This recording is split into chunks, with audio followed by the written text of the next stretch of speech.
প্রতিদিন গীতাপাঠ শুনলে মন শান্ত হয়, জীবনে সঠিক পথ দেখাতে সাহায্য করে। দুঃখ, ভয়, রাগ দূর হয়, আত্মবিশ্বাস বৃদ্ধি পায়। কর্ম ও ভক্তির মাধ্যমে হৃদয়ের শক্তি, ঘরে শান্তি ও জীবনে আলো নিয়ে আসে। তাই প্রতিদিন আমাদের চ্যানেল থেকে 2টি শ্লোক সহ একটি পাঠ শুনুন। আরুরুক্ষঃ মুনির্যোগম কর্ম কারণম উচ্যতে যোগারূঢ়স্য তস্যৈব সমঃ কারণম উচ্যতে। যে মুনি যোগের আরম্ভে আরূঢ় হতে ইচ্ছুক, তার জন্য কর্মই যোগ সাধনার কারণ বলা হয়। আর যিনি যোগে আরূঢ় হয়েছেন, তার ক্ষেত্রে সম অর্থাৎ ইন্দ্রিয় ও মন সংযম যোগ সিদ্ধির কারণ বলা হয়। আরুরুক্ষ অর্থাৎ আরূঢ় হতে ইচ্ছুক, মুনে মানে মুনি বা সাধনা প্রবৃত্ত ব্যক্তি, যোগম মানে যোগ সাধনা, কর্ম মানে কর্তব্য কর্ম, কারণম মানে কারণ, উচ্যতে মানে বলা হয়, যোগারূঢ়স্য অর্থাৎ যোগে আরূঢ় ব্যক্তি, তস্য মানে তার, এব মানে সম মানে মন বা ইন্দ্রিয়ের সংযম, কারণম মানে কারণ, উচ্যতে মানে বলা হয়। এই শ্লোকে ভগবান শ্রীকৃষ্ণ যোগ সাধনার 2টি স্তর অত্যন্ত সুস্পষ্টভাবে ব্যাখ্যা করেছেন। যোগ কোনো আকস্মিক অবস্থা নয়, বরং ধাপে ধাপে বিকশিত হওয়া এক অন্তর্গত সাধনা। এই শ্লোক সেই ধাপগুলির প্রকৃত রূপ উন্মোচন করে। যিনি এখনো যোগ সাধনায় প্রতিষ্ঠিত নন, তিনি মাত্র সেই পথে উঠতে চান, তার জন্য কর্মই প্রধান অবলম্বন। কর্মের মাধ্যমে চিত্ত শুদ্ধ হয়, অহংকার ক্ষীণ হয় এবং কর্তব্য বোধ দৃঢ় হয়। কর্ম ছাড়া মন পরিশুদ্ধ হয় না, আর পরিশুদ্ধ মন ছাড়া যোগের পথে অগ্রসর হওয়া সম্ভব নয়। এখানে কর্ম বলতে কেবল বাহ্য কার্য বোঝানো হয় না, কর্তব্যবোধে উৎসারিত ঈশ্বরার্পিত কর্মই এখানে অভিপ্রেত। এই কর্ম মানুষের অন্তরের প্রশান্তি ধীরে ধীরে উচ্চগ্রামে তোলে এবং অশান্তি ধীরে ধীরে প্রশমিত করে, চিত্তকে সংযমের উপযুক্ত করে গড়ে তোলে। অন্যদিকে যিনি যোগে আরূঢ় হয়েছেন, অর্থাৎ যার চিত্ত ইতিমধ্যেই স্থিত ও সংহত হয়েছে, তার জন্য প্রধান অবলম্বন হল সম। সম মানে কেবল বাহ্য সংযম নয়, সম মানে অন্তরের প্রশান্তি, ইন্দ্রিয় ও মনকে সম্পূর্ণভাবে নিয়ন্ত্রণে রাখা। এই অবস্থায় কর্মের বাহুল্য আর প্রধান নয়, কারণ সেই সাধকের মন ইতিমধ্যেই সংযত।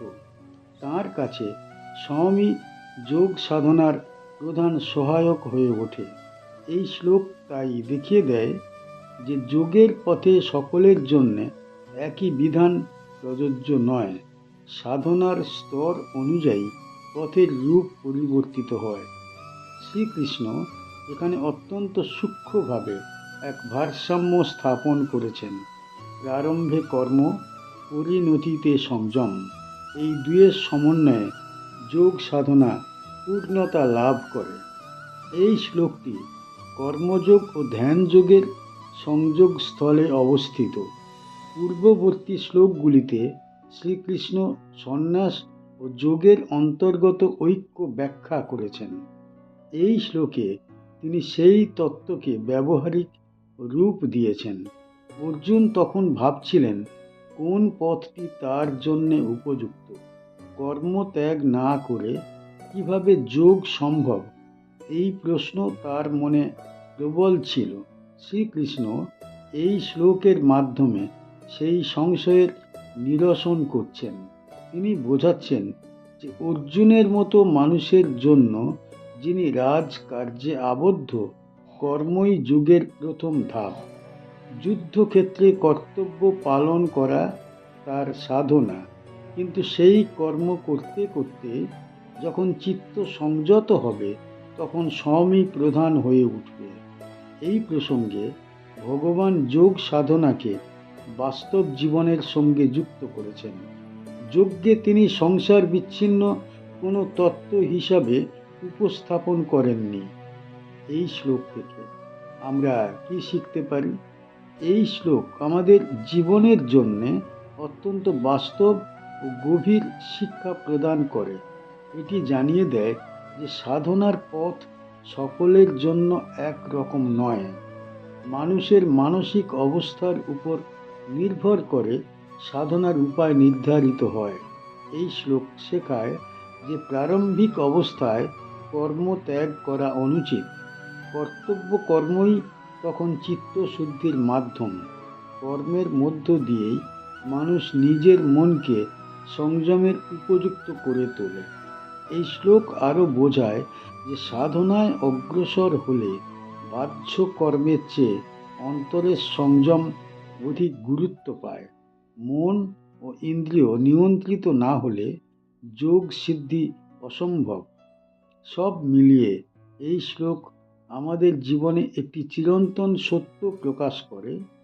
কর্ম দিয়ে পথ চলা শুরু হয়, সংযমে পথ পূর্ণতা লাভ করে। এই ধারাই গীতার যোগ তত্ত্বের মর্মকথা। এই ধারাই ধর্মের সুগভীর শিক্ষা। ইয়োদাহীনেন্দ্রিয়ার্থেষু ন কর্মসু অনুসজ্জতি সর্বসংকল্প সন্ন্যাসী যোগারূঢ়স্তদোচ্যতে।